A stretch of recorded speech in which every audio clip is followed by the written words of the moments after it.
No one has more state pride than New Mexicans. The vibrant culture, bold flavors, unique history, and dramatic landscapes under our Zia sun are like no other. And the people of New Mexico are a rare breed. As diverse as we are, together we breathe life and soul into this high desert land. A land that promises adventure. I'm Michael Newman, and as your host, I'll be taking you with me as I seek out the best the land of enchantment has to offer. New Mexico feels like home to me. It feels so true.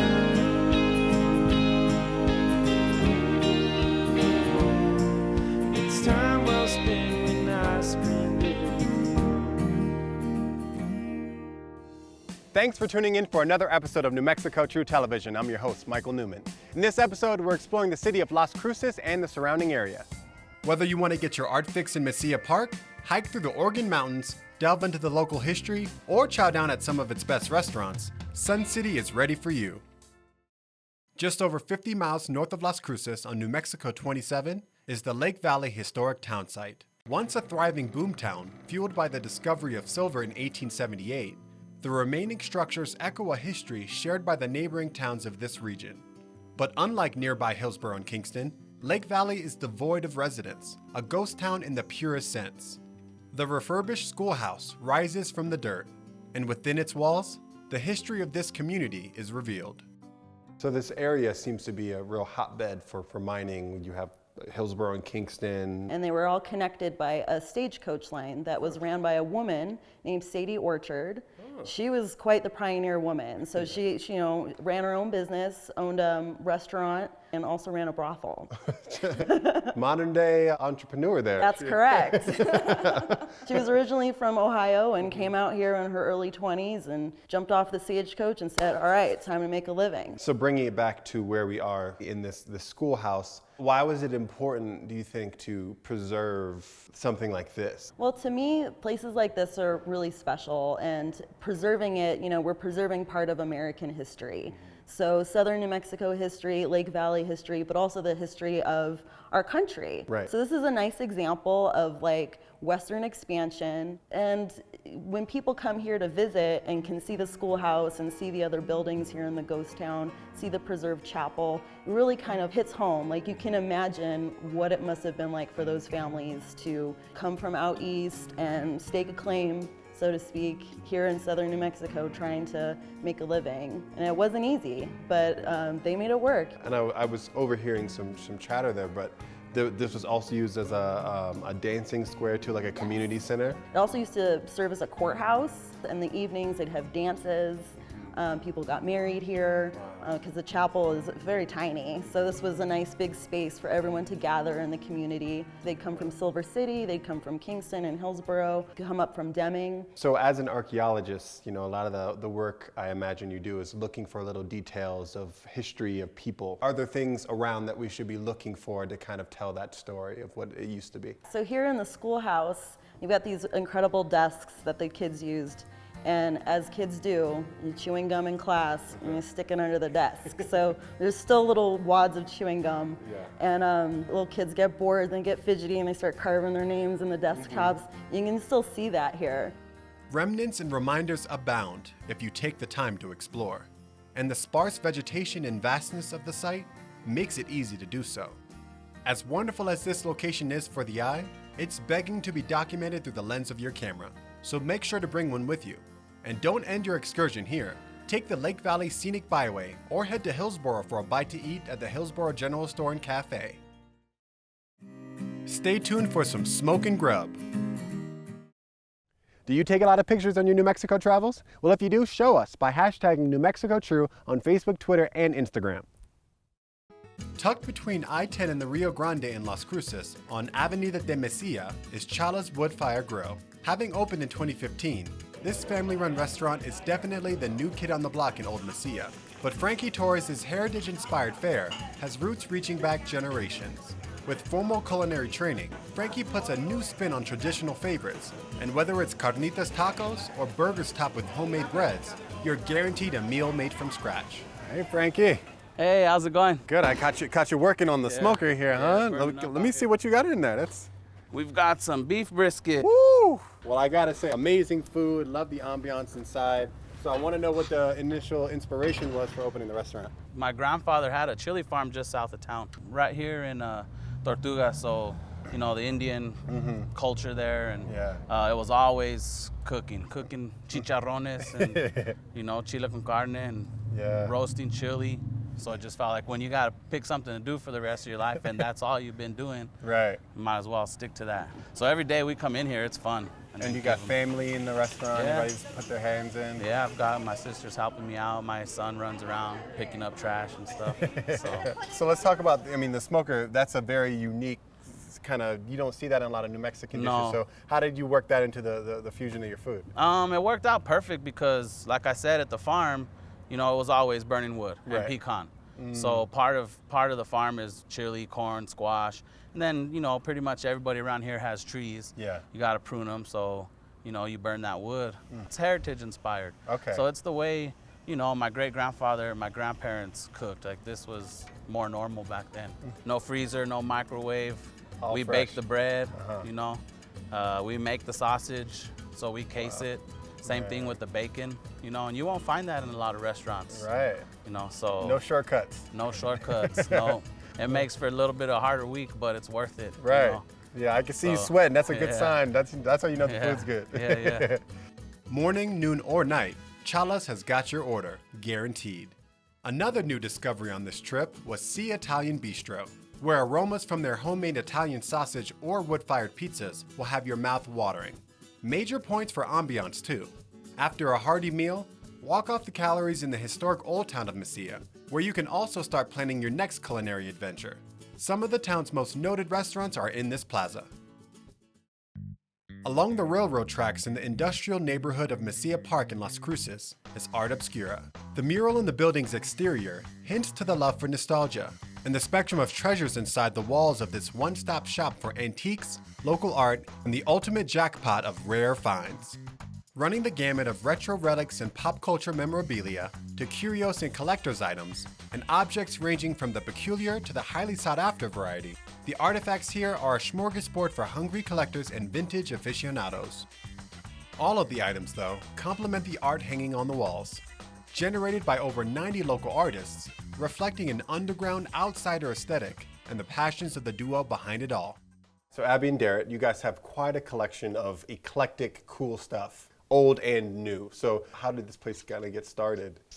Really, I mean, it kind of started out of necessity. There wasn't anywhere around that I really felt catered to my likings, our likings, and our friends. There's galleries around town, but there wasn't really one that we could go to and see the artwork that we would naturally see. So if you don't find it, you got to build it yourself. Exactly. And I have to say, like, this area is kind of industrial, and that kind of influenced the style of art that you want to kind of create. Well, it really fits in perfectly. I mean, we have a lot of our antiques, you know, kind of fit in that industrial category, and you know, it just kind of fits our surroundings. It made sense. Where do you find all these random little trinkets and old historic? Because it's cool to juxtapose like these really cool kind of modern progressive art, but then you have these old rusted trash cans and old license plates and stuff. So I knock on a lot of doors, I drive down a lot of alleys, you know, and that's how I kind of I go hunting for this stuff, basically. So you're a treasure hunter. Yeah. I help walk up to the gate because people are less terrified of someone with a doesn't big have the beard. beard. It's very approachable.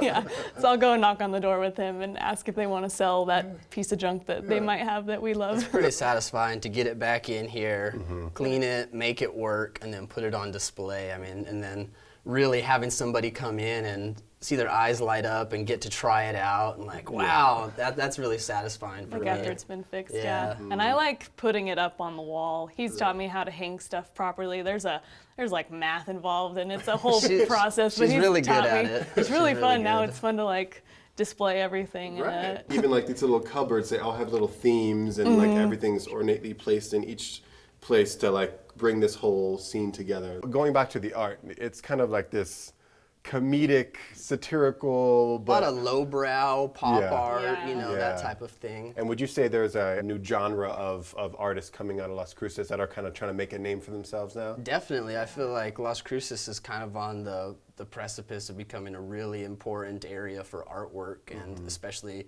a certain type of artwork. You know, there's a kind of a common thread that you can see in the gallery, and you know, it goes through a lot of different artists.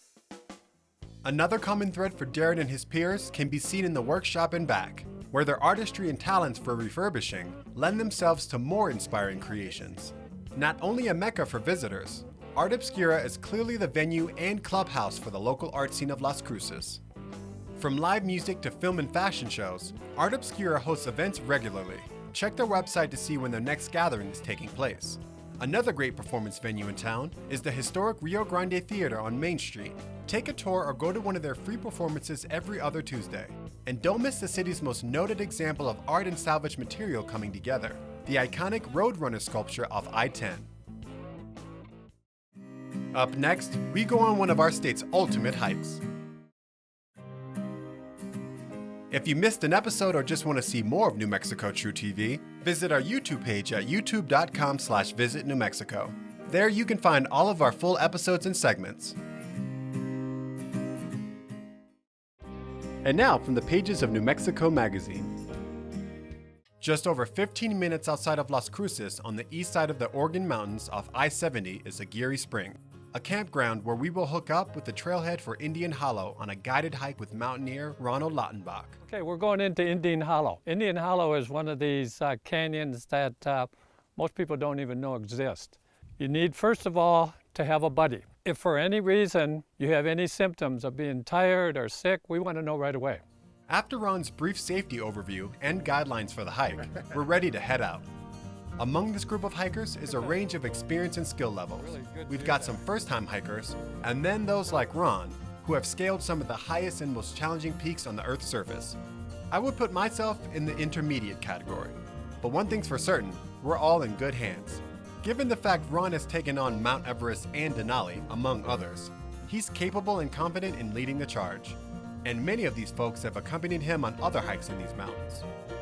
As a first-timer to the Organ Mountains, though, I was impressed by the views and how different these mountains are from the Sandias in my own backyard. Beyond the vistas, though, the land underfoot is rugged. And the vegetation is considered to be the most botanically diverse of any mountain range in our state. While I'd be willing to bet it's the most prickly as well. Lots of thorns in this brush. If you look over here to your right here, Sugarloaf here is the granite monolith. Now Sugarloaf here is a climber's dream. It's written up in the 50 classic climbs of the United States. But right down here we're going to go into the valley, and that's where the start of Indian Hollow is. Ready to go? Here we go. We've already put in some serious steps on the pedometer, and we still haven't made it to the leg of the hike leading us through the hollow. I have a feeling it won't be long before the rolling ups and downs of the hike start working us into a straight upward climb.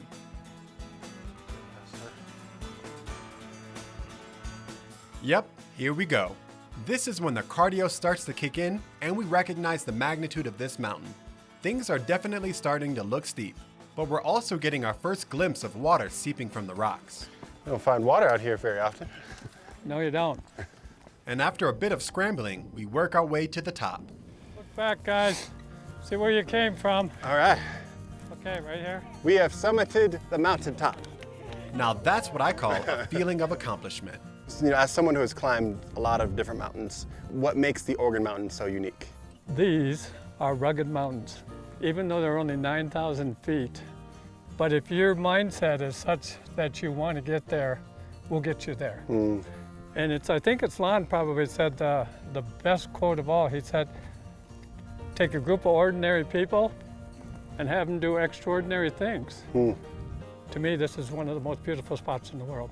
I'm with Ron on that one, and there's no better way to appreciate the majesty of a peak than reaching its summit through sweat and strength. And no better people to have as your compadres than this group right here. This will be a hike to remember. After the workout I had going up Indian Hollow, my next day I decided to go for an easier hike in Dripping Springs, on the western side of the Organs and only 10 miles outside of town. These trails lead you to the ruins of the old Dripping Springs Resort, formerly known as Van Patten's Mountain Camp. A popular mountain getaway at the turn of the century, the resort hosted the likes of Pat Garrett and Bon Jovi, but were ultimately sold off to a physician from San Francisco who converted the springs to a sanatorium. The ruins are picturesque, and exploring them is ample reward for your journey up the canyon. But if you have it in you, hike the extra quarter mile beyond the ruins to the lookout point above so you can appreciate how far you've come. And with any of these hikes, take note of the warning signs at the trailhead. These mountains are no joke. Be smart. For more great stories like this from New Mexico Magazine, visit newmexico.org. Coming up, we get better acquainted with our agricultural heritage. And now, here's another New Mexico True Treasure. Hi, I'm Amy Barabee, and I think that Bottomless Lake State Park is one of our New Mexico True Treasures. I had the good fortune of being invited by friends in Roswell to spend an afternoon at Bottomless Lakes. It was my son's first time to a natural lake. He learned to paddleboard, and I got to lay on the side and watch him just experience something brand new and having a ball doing it. It was almost surreal to spend the entire day just enjoying a lake and then coming back into the city and enjoying a barbecue at home 10 minutes later. We had not considered that that was an opportunity available when we visited Roswell before. Trees are fairly sparse around there, and then all of a sudden you just have this body of water. And even the various colors of the bodies of waters between each lake, it was fascinating. On the eastern edges of Las Cruces on Dripping Springs Road is the Farm and Ranch Heritage Museum. The 47 acres comprising this museum, the interactive exhibits throughout the property, and all of the animals living here, sheep, goats, cattle, and more, make this a must while you are here in town. Beyond livestock, their outdoor exhibit also features a vast collection of antique farm equipment spanning the different eras of agriculture. But once you make your way inside, the exhibits reach further back into our farming history, 4,000 years. With ample supply of salvaged materials and artifacts, this museum has created a vibrant and tangible chronology for its visitors. Vignettes staged throughout the space allow you to imagine what life was like for earlier generations of New Mexicans, who toiled and struggled to make a life for themselves here. Beyond the images and biographies displayed on the walls, the museum's curator, Tony, offers me more insight. So I'm wondering what the historical significance is of having a museum like this in Las Cruces. One of the unique aspects about New Mexico's agricultural history is that it does go back by 4,000 years, but the Las Cruces area was one of the first areas to experience the wondrous thing that must have been corn and its cultivation. And the valley really came into its own in terms of agricultural production with the building of Elephant Butte Dam. Oh. And so Elephant Butte probably is what made agriculture really possible in southern New Mexico. So speaking of that, in this museum, does it tell a story of the different exhibits? When we entered this room, we walked by a reconstructed pit house. People often interpret that pit house as New Mexico's first farmhouse, and in many respects it actually was. Right. The town center that we have over in this portion of the gallery, that relates to the time of around statehood. We have a general mercantile, and what a mercantile would have been like in a rural area where agricultural people would have come in to purchase things that maybe they didn't have or make or grow on the farm or the ranch. But the mercantile is a real different immersion experience for people because it really shows them how far we've come. The mercantile is very different from the big box stores that you and I shop at today. And what I find really neat is when I encounter visitors that come in and they can relate to what they're seeing there. And so for that reason alone, it's important that our children, our citizens understand and know where their food comes from and the history behind that.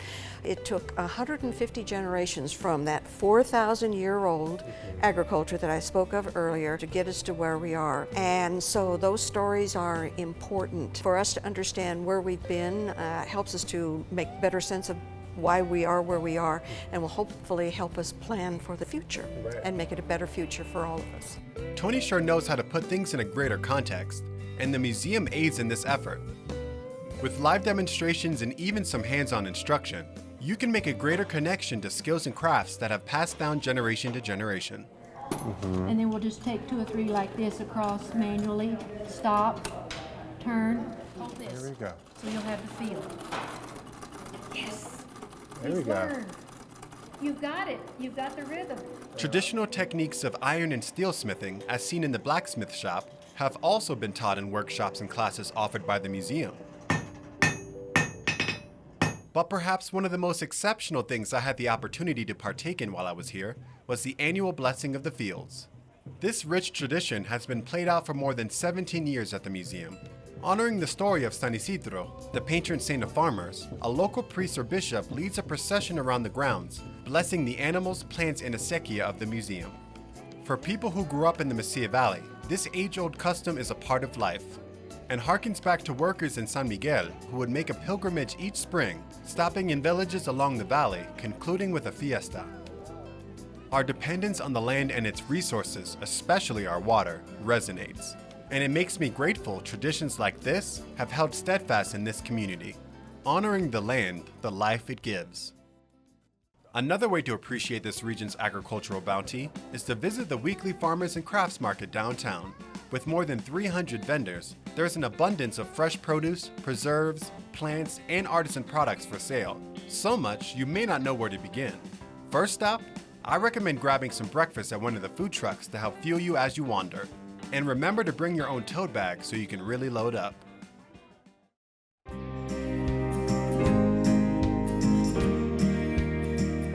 We're glad you could come along with us to experience some of the many things you can do in Las Cruces. Hopefully, it inspires you to come out here and see it for yourself. And with that being said, what are you doing next weekend?